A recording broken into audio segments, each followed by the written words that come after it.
Hai semua, perkenalkan nama aku Jessica dan di video kali ini kita bakal belajar tentang SQL Data Definition, Table, and Index.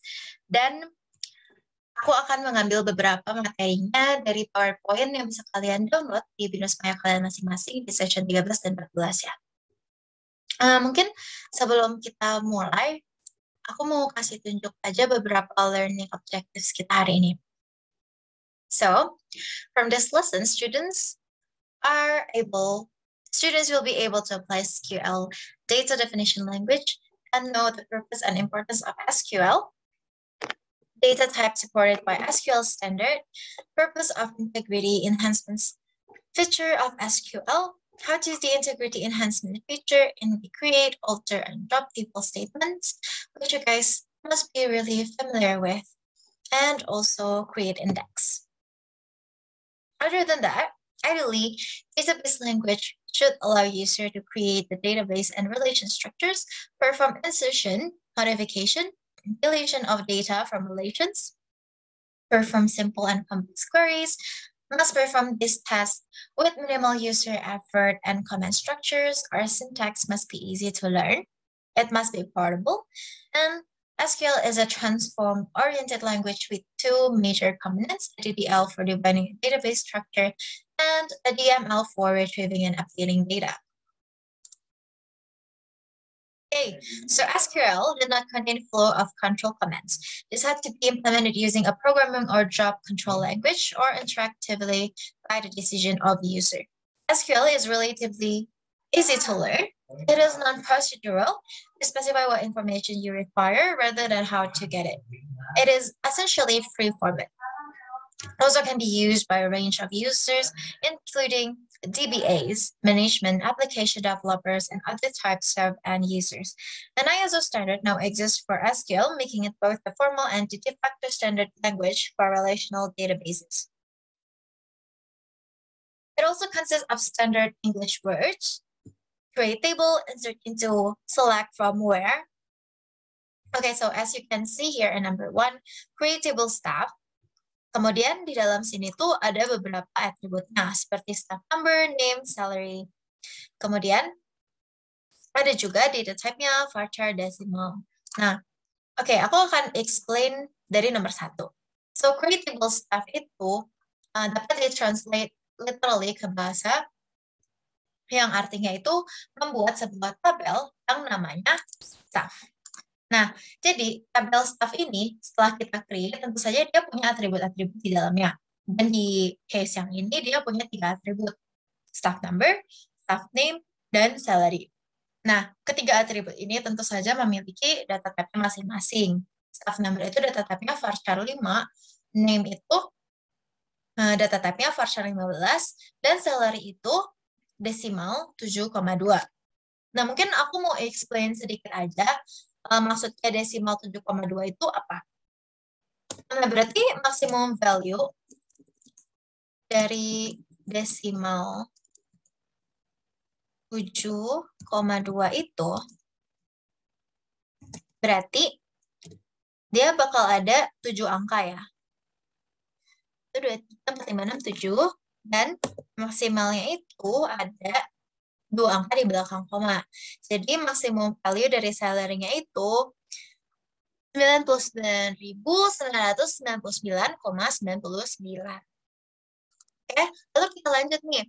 After we create the table, kita kan tadi sudah create table staff nih dengan atribut sebagai demikian ya. Ada staff number, name, dan salary. Nah, lalu tentu saja kita mau insert data dong ke dalam tabel yang udah kita buat. Nah, di nomor 2, kita bisa lihat ada insert into staff, tabel staff yang tadi telah kita buat ya. Lalu di sini ada value yang mau kita insert. Ada SG 016, brown, dan 8.300. Nah, kenapa kalau varchar atau kalau letter itu dia harus pakai kutip 1 ini.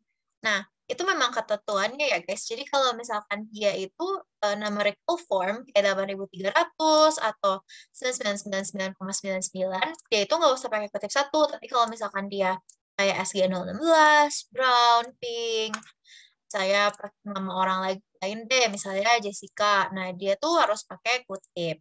Satu.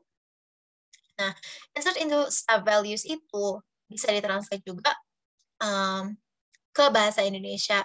Langsung dapat artinya tersendiri ya. Jadi kayak yang udah kita baca di awal tadi, emang SQL ini menggunakan bahasa yang mudah dipahami. Jadi, consists of standard English words dan sangat mudah untuk dipahami oleh orang-orang yang mungkin bukan dari jurusan IT juga dia bisa ngerti gitu.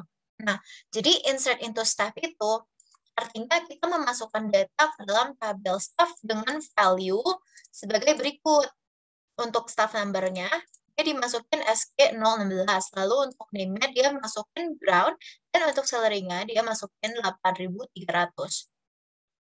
Oke, dan yang terakhir kita bisa lihat contohnya di sini, nomor 3 yaitu select staff number, name, salary from staff where salary is bigger than 10,000.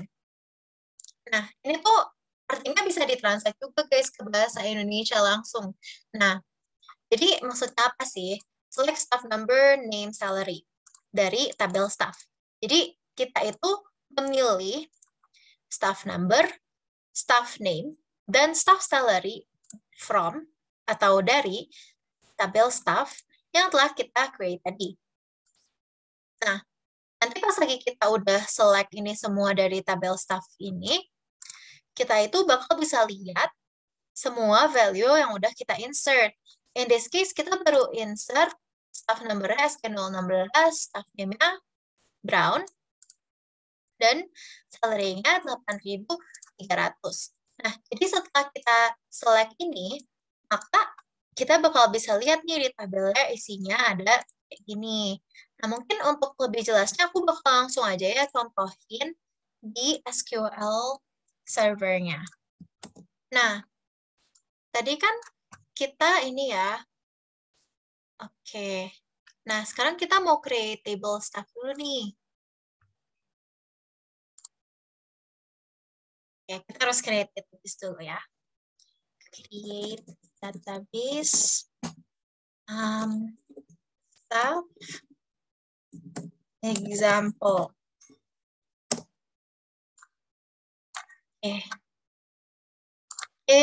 Kita ganti dulu. Jadi, staff example. Nah, oke, harusnya ini udah bisa. Oke, sekarang aku langsung aja aku create tabelnya. Nah, di sini udah comment completed successfully. Berarti tabel kita udah jadi. Oke, langsung aja kita insert nih. Pakai kutip 1 ya, jangan lupa.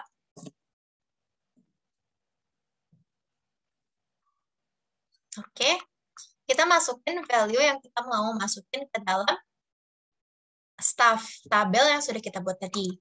Nah, sekarang ini nanti dulu ya. Ini kita lihatnya nanti dulu.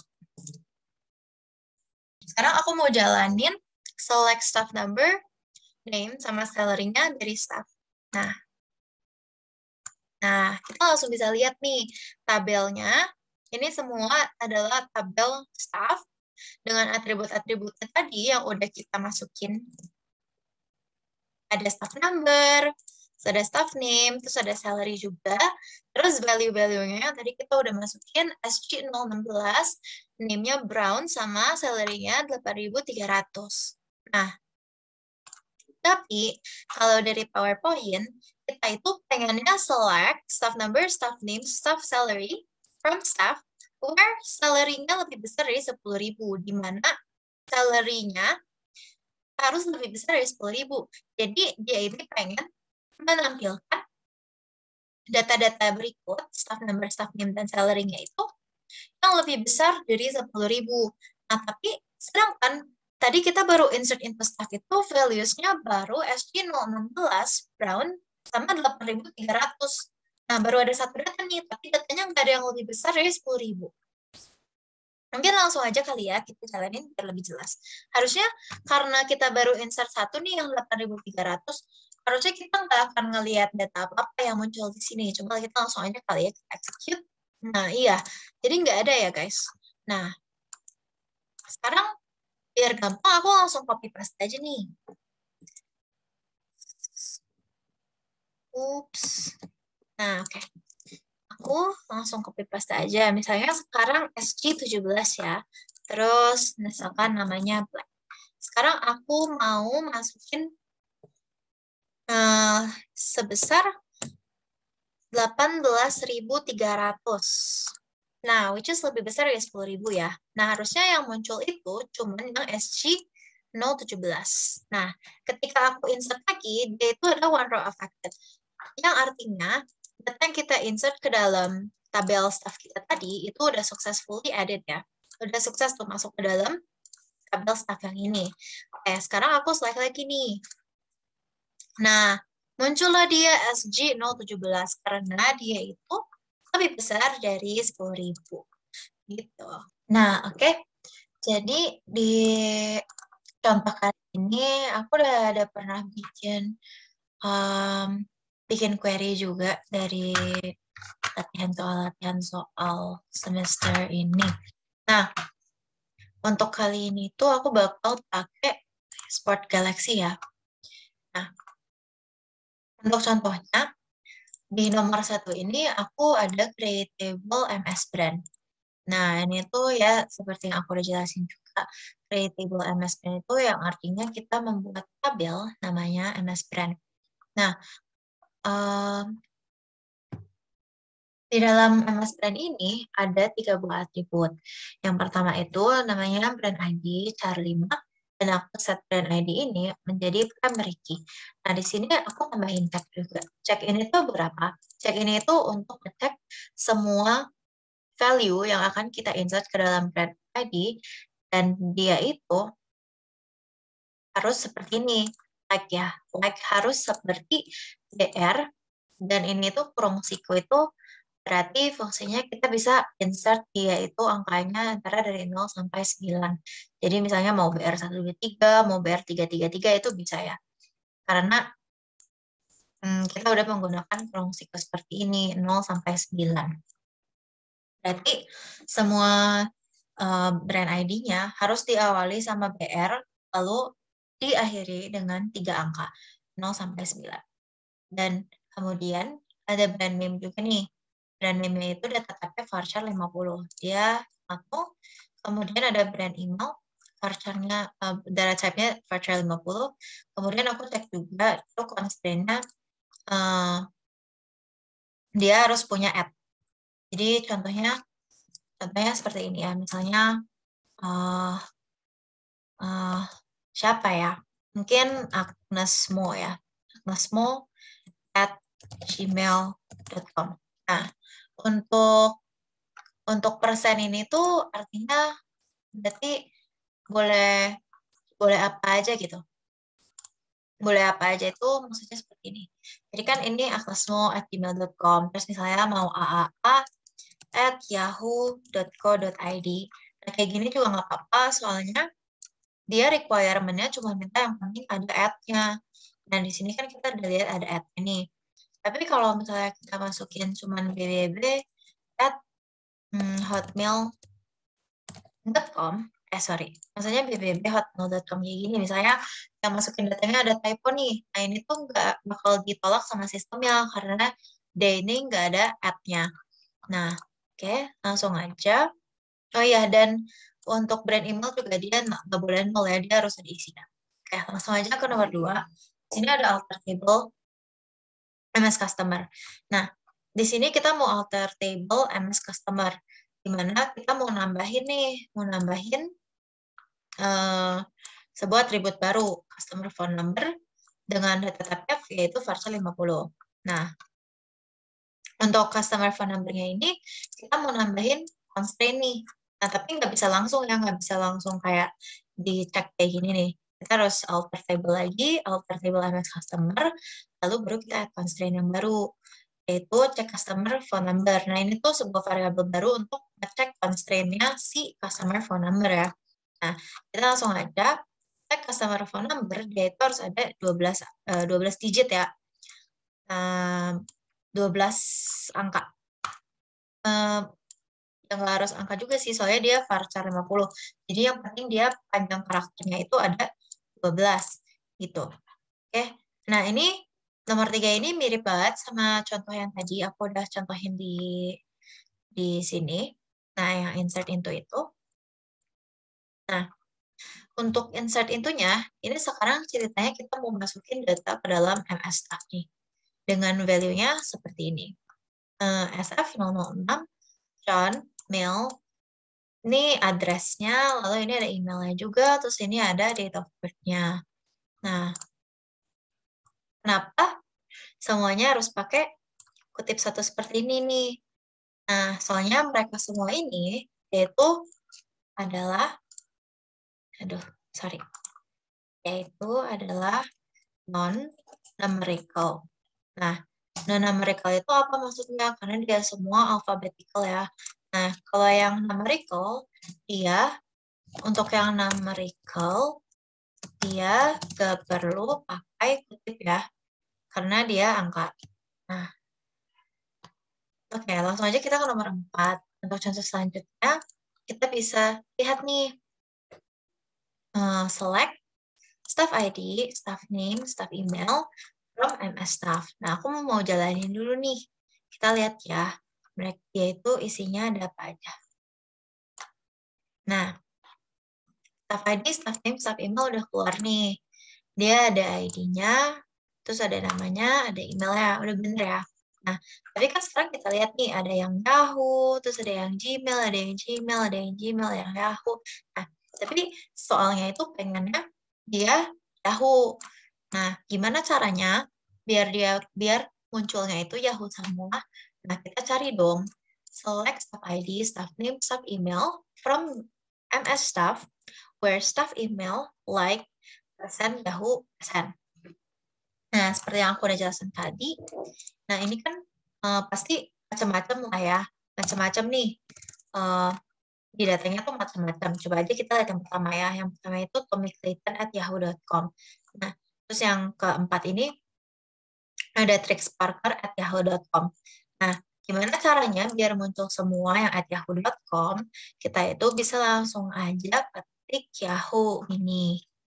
Nah, tapi kalau misalkan kita mau Gmail gimana nih? Ya udah, kita tinggal ganti aja ininya jadi Gmail. Nah, coba ya aku contohin dulu gimana semuanya itu Yahoo. Nah, ini udah kan keluar tuh cuma 3.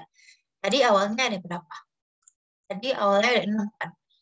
Sekarang aku pengen ngetes lah ya. Kita pengen lihat yang Gmail doang. Oke, nih. Nah, udah kan muncul tuh yang Gmail doang. Kita balikin ke Yahoo. Oke, sekarang Yahoo doang. Nah, cukup jelas ya. Oke. Nah, mungkin sekarang aku nggak pengennya staff email nih. Aku pengennya cari staff ID yang nomor 1 doang nih. Sekarang aku tinggal ganti aja di sini ya. Mungkin aku copy paste aja ya. Oke, aku copy dulu yang ini. Nah, kita copy aja. Ini langsung kita ganti. Kan ini kan SF01 itu adalah staff ID. Berarti kita ganti jadi staff ID. Like. Nah, karena dia bentukannya varchar, maka jangan lupa pakai kutip satu seperti ini ya. Nah, kita langsung aja cari dia nih, SF01. Nah, langsung keluar nih datanya si staff ID yang SF001. Itu punyanya si Tommy Clayton dengan email tommyclayton@yahoo.com. Kayak gitu. Nah, oke. Sekarang kita lanjutin ke nomor 5. Di nomor 5 ini, aku mau jelasin tentang delete ya. Nah, tapi kalau misalkan kalian menggunakan command delete atau kalian menggunakan command update, kalian itu harus tulis begin run sama rollback. Karena kalau misalkan kalian sekalinya udah di-execute kayak gini, kalian nggak akan bisa di-undo. Nah, gimana cara undo-nya? Kalian itu langsung aja highlight sama begin run-nya. Jadi kalau misalkan kalian execute, nah kalian masih bisa rollback. Rollback itu atau sama dengan aja kayak undo. Tapi pastiin pas lagi execute kalian highlight sama begin run-nya, karena kalau begin run-nya nggak di highlight ya nggak bisa di rollback. Nah, sekarang aku langsung aja jelasin delete MS product ya. Jadi si MS product ini, tabel MS product ini connect sama MS product type. Nah, gimana cara gabunginnya? Cara gabunginnya itu kita pakai join. Tapi kita harus misalkan dulu nih. Misalnya delete MS product from MS product as empty. Empty itu Ya, aku ambil dari M sama P dari sini, MP join dari sama MS product type as MPT. Nah, sebenarnya kalian ya terserah kalian mau gunain apapun juga bebas. Misalnya kalian diganti di sini jadi ayam, sini jadi sapi juga boleh. Nah, mereka itu connect-nya kebetulan on product type ID nih, product type ID. Jadi kita langsung aja connectin product type ID punyanya MS product, dikonekin sama MS product type punyanya product type ID. Dia minta delete-nya di mana where left of the product type name punyanya si Microsoft product type-nya less than 5. Nah, jadi setelah kita execute kayak gini, ya udah pasti product type name yang length-nya kurang dari 5 itu dia pasti jadi ke-delete seperti itu. Oke, nah sekarang aku punya contoh lain nih. Tadi kan ada yang delete, sekarang aku mau cobain yang update. Nah, tapi sama aja ya, kita kalau misalkan udah update, mau delete, tetap aja kita harus pakai begin trans. Kalau misalkan, just in case, just ada membuat sebuah kesalahan gitu. Nah, sekarang aku mau update MS user di mana supplier ID 004. Nah, tapi kalau apa ya, beda tabel gitu mereka. User gender itu ada di tabel MS user. Nah, tapi sedangkan supplier ID ini ada di tabel header transaction. Nah, gimana caranya? Ya udah kita gabungin aja di mana mereka mempunyai sebuah kesamaan gitu. Kalau misalkan mereka mempunyai sebuah kesamaan ya mereka bisa bersatu. Cia. Ya udah. Terus sekarang langsung aja. Nah, kita set user gender kita ya. Nah, user gender kita kan pengennya dirubah nih jadi male. Nah, mungkin anggap aja pada saat penginputan data terjadi sebuah kesalahan gitu ke si ini nih, ke si SP004 ini. Ya harusnya dia male tapi polisinya female gitu kan ya. Nah, ya udah kita langsung aja konekin. Kita update. Ups, kita update MS user, kita set user gender dia jadi male seperti yang seharusnya from MS user as MU. Nah ini ya terserah ya, ini mah aku bikin MU soalnya dia MS user ya, ini ada M, ada U, ya udah aku jadiin MU. Lalu kita join sama si supplier ID ini terletak di mana? Ya dia terletak di header transaction. Ya udah kita misalin aja header transaction ini jadi HT. Nah ini dari H, ini hanya dari header terus tagnya dari transaction. On MU user ID sama dengan HT user ID. Mereka kesamaannya di mana? Mereka sama-sama punya user ID. Nah, user ID ini yang akan mengkoneksikan kedua tabel MS user dengan header transaction. Di mana supplier ID-nya seperti SP004. Nah, kalian pastiin pas lagi kalian execute, kalian udah highlight begin trend-nya. Oke? Nah, setelah kalian execute, ya udah kalian cek dulu. Nah, kan kalian tadi udah highlight si begin trend-nya kan. Jadi kalau misalnya kalian pas lagi cek nih, kalian select dulu. Nah, pas kalian cek, ternyata waduh salah. Ya udah kalian bisa rollback. Tapi di kali ini harusnya benar sih ya. Ya udah kita langsung aja cek. Kita cari SP004. Nah, kita lihat nih. Si Adelia ini dia udah berubah belum user gendernya jadi male? Wah, ternyata udah. Ya udah, berarti kalian benar. Kalau udah gimana? Ya udah, kalian komit. Nah, kita selesai. Thank you guys for watching. Bye-bye.